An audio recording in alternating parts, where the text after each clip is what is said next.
Hello, everyone, judges, fellow presenters. My name is Andrea Miller. It's a pleasure to be speaking to you from Treaty 6 territory today. I will be sharing some of my master's research on Indigenous-owned renewable energy projects here in Alberta.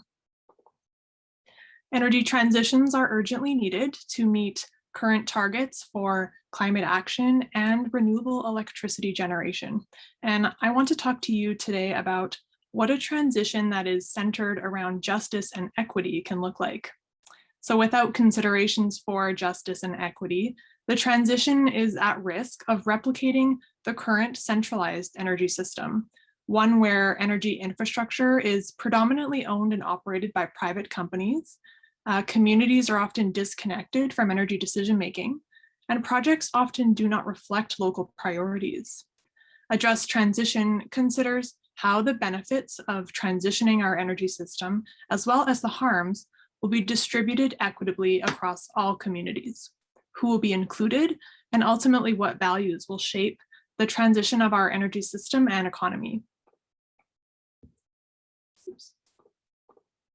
In Canada, a just transition is one that is centered around frameworks for Indigenous rights and reconciliation. The United Nations Declaration on the Rights of Indigenous Peoples affirms the rights of Indigenous peoples to lead the development of their lands and territories. The Truth and Reconciliation Commission of Canada's 92nd call to action is to the corporate sector, including mainstream energy players, to build respectful relationships and to ensure the free, prior, and informed consent of Indigenous peoples before moving forward with any development projects. Indigenous-owned renewable energy projects are embodying a just transition, one that is ecologically just while also being socially just, where energy systems are more democratically owned and sites of energy consumption and generation are more closely connected, and where Indigenous rights and values guide project development. Here in Alberta, Indigenous communities are exercising their right to develop and positioning their communities as the beneficiaries of our emerging clean energy economy through the development of community-owned renewable energy. So through a multi-phase approach involving interviews with key informants, my research explores the role of Indigenous-owned renewable energy projects in Alberta's energy transition. I have developed a research partnership with members of Enoch Cree Nation. With the support of my community advisors, we are developing an understanding of how Enoch Cree Nation members envision energy transitions in their community. What we find is that community ownership, both in projects that are entirely community owned and where equity ownership is shared with partners, has significance for the following reasons. A community ownership stake and the opportunity to sell electricity can generate new revenue and enable communities to invest into necessary services and programs. Ownership enables communities to be both self-reliant in their energy use and to reach a level of financial self-reliance.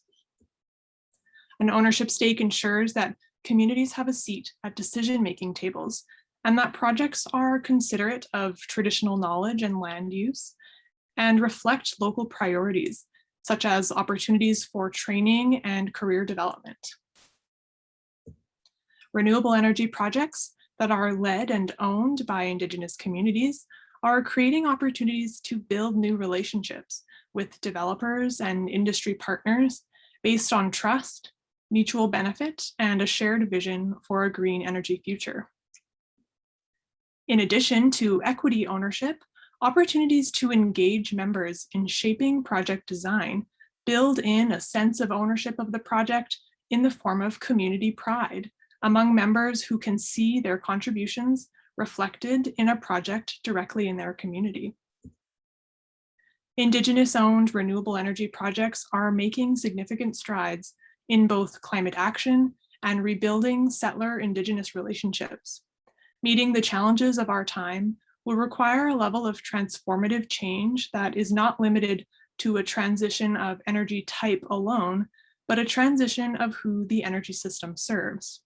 It will require a shared recognition of the urgency of diversifying our energy system, clear policy direction and funding for these projects, and an overarching commitment to justice, equity, and Indigenous rights. Thank you everyone for your time and attention, and my thanks and acknowledgement to my community research advisors.